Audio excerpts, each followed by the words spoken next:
Young man, get back here with that motorcycle or I swear to God I'll turn you into a hood ornament. Yeah, that's me barefoot and half crazed, sprinting down my own driveway, with half a sandwich hanging out of my mouth watching some greasy teenage stranger, let's call him Tyler, mount my Harley like he just won it in a raffle at a monster truck show. He twisted the throttle with all the confidence of a YouTube daredevil, not realizing my bike wasn't just a machine, it was a trap, baited and rigged with a GPS police priority alarm. I installed after my neighbor's Lexus got jacked last spring. You know what I mean?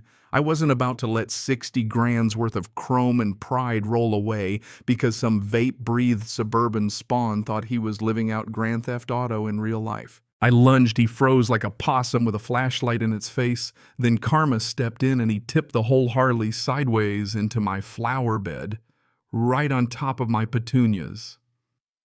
That's when the screaming started, his first, then a shriller screech behind him, the kind that drills into your molars.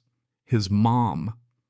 And if you guessed her name was Karen, well, she'd be mad you called her that. Introduced herself at the HOA meeting as Karen, with a K, but real name's something bland like Barbara.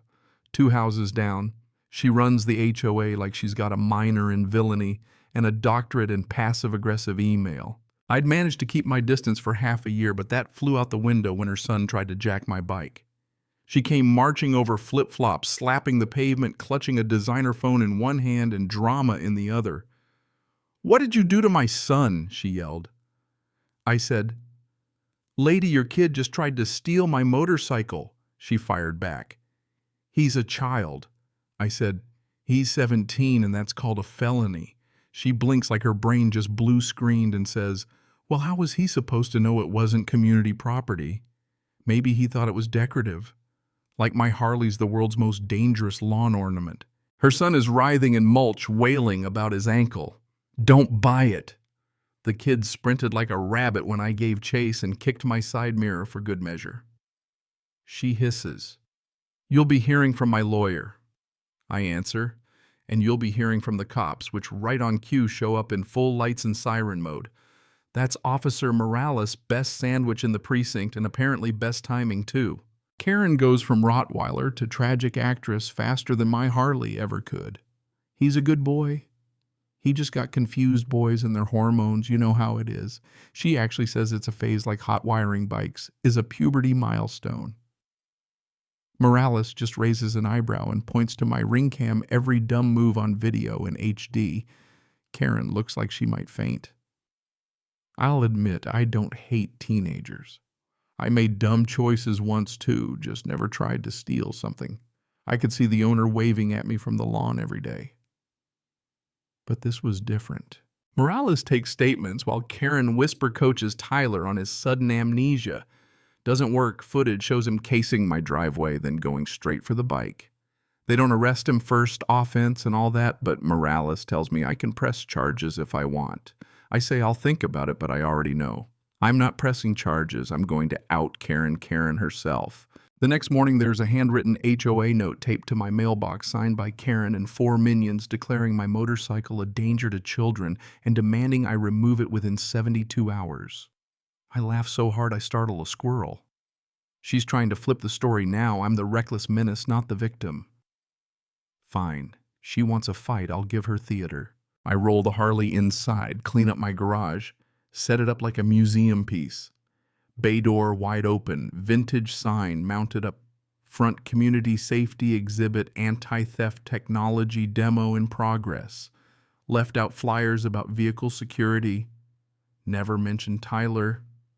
Didn't have to, the message was obvious.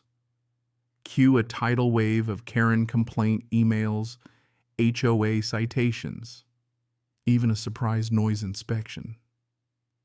Every time I screenshot record timestamp, build a folder labeled Karen Fallout.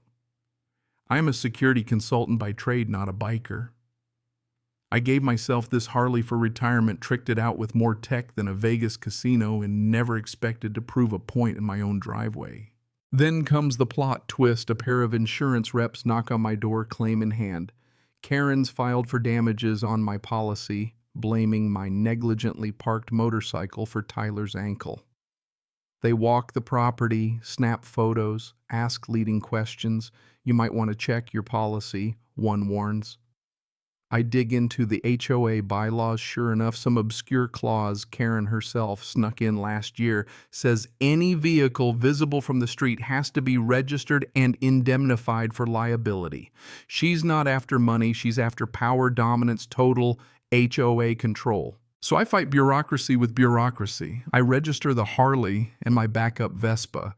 In the community log, submit an addendum for educational security demos, same loophole Karen uses for her wine tastings. Then I request to present at the next HOA meeting topic, youth crime prevention. Karen calls me her voice sugar and cyanide tries to talk me out of it. I insist. She hangs up. 2 days later, another letter on my mailbox. Now I'm being accused by the Youth Accountability Task Force. Spoiler, it's just Karen and Cheryl of emotional targeting and creating an unsafe psychological environment for minors.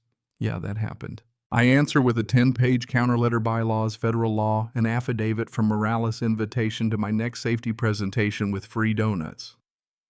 Suddenly, Tyler goes missing from the neighborhood. Rumors swirl he's suspended from school after Karen tries to suppress the video. The school board sees the footage, calls it a conduct violation, and Karen's cover-up backfires. Some neighbors quietly thank me, others avoid me like I'm radioactive. Karen pivots again. She throws a youth forgiveness garden party, sets up kids deserve grace signs, paints Tyler as the victim of social cruelty. I stay silent. The real twist comes in the courthouse. Karen sues for an injunction claiming harassment and emotional distress. My attorney Morgan is a bulldog. In a suit, she shreds Karen's case, presents all the proof. The judge tosses the injunction, sees me as the actual victim, not the vigilante. Karen doesn't scream, she just sits there cornered and finally quiet. But she's not done. The next morning, fake concerned neighbor letters accusing me of everything from hostile yard signage to maintaining an atmosphere of neighborhood hostility. No official complaints, just propaganda. The real twist, Karen fast-tracks a vote to ban outdoor motorcycles within line of sight. I go door to door, explain the rule, don't argue, just lay out facts. At the HOA meeting, Karen's speech is all about aesthetics and safety-coded language for control. I stand up, say, today it's motorcycles, tomorrow it's boats, bicycles, whatever. She doesn't like. Punitive rules don't build safety, they build resentment. The vote barely passes, but I've got an ace. My bike's now in the garage. Technically visible, but protected by an old bylaw Karen forgot to repeal. Compliance officer shrugs. He's just glad for peace. The drama keeps rolling. Turns out Tyler isn't just a failed bike thief. He's also been caught vandalizing lockers and bragging online. School board expels him. Karen calls the media, spins herself as the victim of neighborly surveillance gone mad. The news crew shows up, tells her sob story. I call the reporter, walk her through the real evidence, let her film my setup, my flyers, the legal docs. When the piece airs, the neighborhood finally sees both sides, Karen's theatrics versus Tyler's crime caught on camera. Online forums blow up. The HOA board, stung by the attention, suspends Karen from all positions, repeals her pet rules, and here's the twist that broke the spell, discovers Karen doesn't technically own her home. She's ineligible for any board seat. Her tenure is void. The board president, Craig, delivers a formal apology and waives my fees for the year. I mail the included steakhouse gift card to Officer Morales. Call it poetic justice. Spring comes. Rosewood Estates breathes again. No more flyers, no more drama. But as the dust settles, a realtor shows up. Jared says there's a buyer interested in my security setup. Except his story doesn't add up. Turns out it's all tied to Karen quietly trying to sell her influence, maybe replace herself with another puppet. The buyer pitches me on joining the board, bringing in new rules with a clean image. I show him the door. I don't want power, I want peace, and you can't buy peace. The neighborhood changes. Craig checks with me before meetings. Neighbors ask for security tips. Linda bakes me a pie which I feed to the raccoons. Never trust pie from a gossip. I start to realize Karen didn't start out as a villain, she just found a vacuum and filled it. And someone like her is always waiting. So at the next meeting, I stand up and say I'd like to run for board chair, and I win. Months go by, budget meetings, streetlight debates, the usual boring stuff. But it stays quiet, fair, because revenge stories don't end when the villain loses. They end when you make sure another one can't rise up. So yeah, I still sit in my garage with the Harley coffee in hand, one eye on the cameras. There's a new sign over my workbench now, small brass, nothing fancy, no kings, no cars, just neighbors. And that's the story, folks. So, what do you think? Was I right to fight back, or should I have let it go? Where's the line between justice and just stirring the pot? Drop your take in the comments, because in this neighborhood, the story's never really over.